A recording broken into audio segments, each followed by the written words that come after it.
Excuse me, I've never done this before. I'm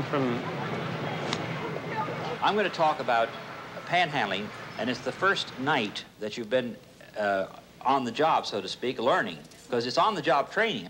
The man who calls panhandling on-the-job training calls himself Omar. Omar runs a school for beggars in New York. Tuition is $100. The semester lasts a week. The class we attended was held in a second-floor rehearsal hall just off Times Square. While aspiring performers were in other parts of the building learning how to sing and dance, Omar, flanked by his own private guard, was teaching aspiring beggars how to mooch. Many of you have college educations. So you're out of work, can't get a job, you don't want to take this mimeograph machine thing that pays $100 a week. You're broke. Panhandling will do it for you. Why? Because with panhandling, the money is immediate. It's an immediate cash flow. Pardon me, I wonder if I could talk to you for a minute. I'm from California. You don't just go out like a dummy and stick your hand out. You got to use techniques, you got to use ploys, you got to use gimmicks, because there's no compassion out in the street. So you must have a crisis, you must have an emergency, you must be able to come on with something that really sounds immediate. There's no time to think. Excuse me, sir, I wonder if I could ask you a question. I flew in from California this morning. I'm staying at the Plaza Hotel and coming down here to go to the theater, and look, somebody stole my wallet. I need money now to get back to the hotel. Can you help me out? Okay. You're not going to get a dime. You can't tell them the truth. So we're indulging in what's called the permissible lie. Now, it's used in advertising.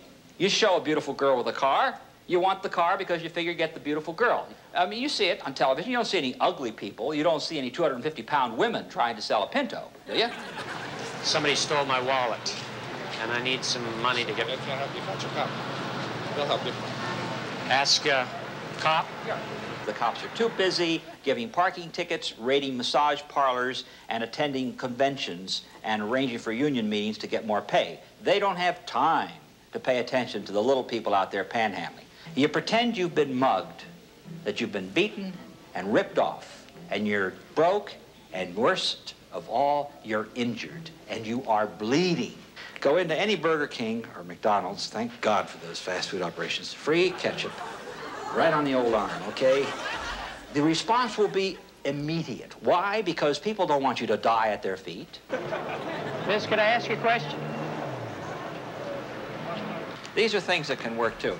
You go out on the street, supposing you're a little bashful, you just get a sign, say, I am incurable, okay? And people stop and look at you, and they don't want to ask, you know, you got leprosy? Again, they want you out of their lives. You put your hand out, you're going to get money, and you're going to get folding money. Because how the hell can you cure leprosy with a quarter? You're deaf? Oh.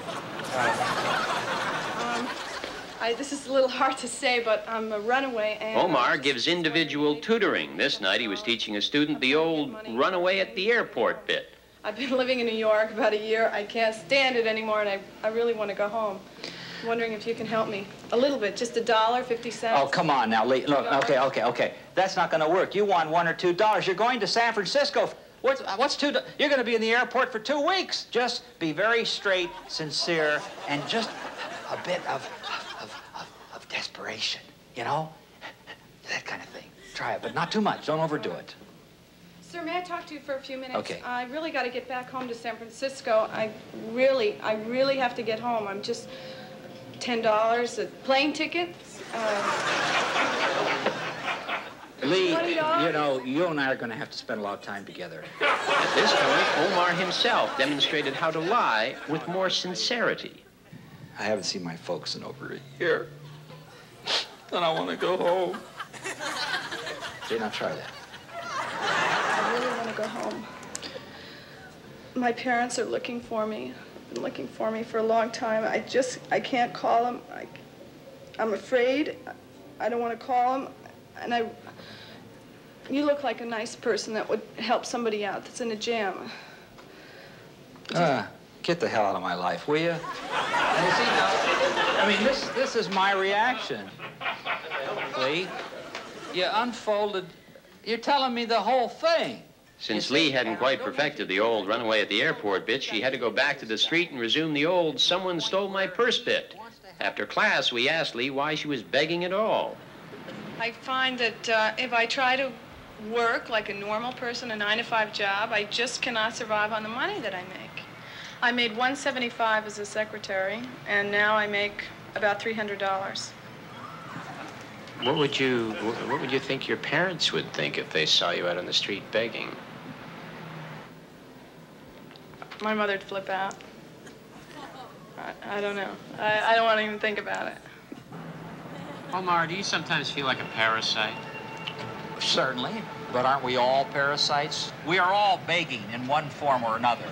The mayor of Cleveland, whose city is bankrupt, went to the people to beg. He went to the banks. Mayor Koch went to Washington to beg. Congress begs for money. Special interests lobby in Washington for money. Everybody is begging, even your commercial advertising. They're begging for people to buy the products. We all have our hands out. Have you found that people are more or less generous today? They really are more helpful today because they like to see someone down and out. How much money? I got it. You're dressed like that and me, and you want money from me? Would you want your children to grow up and do what you're teaching your students to do? No, of course not.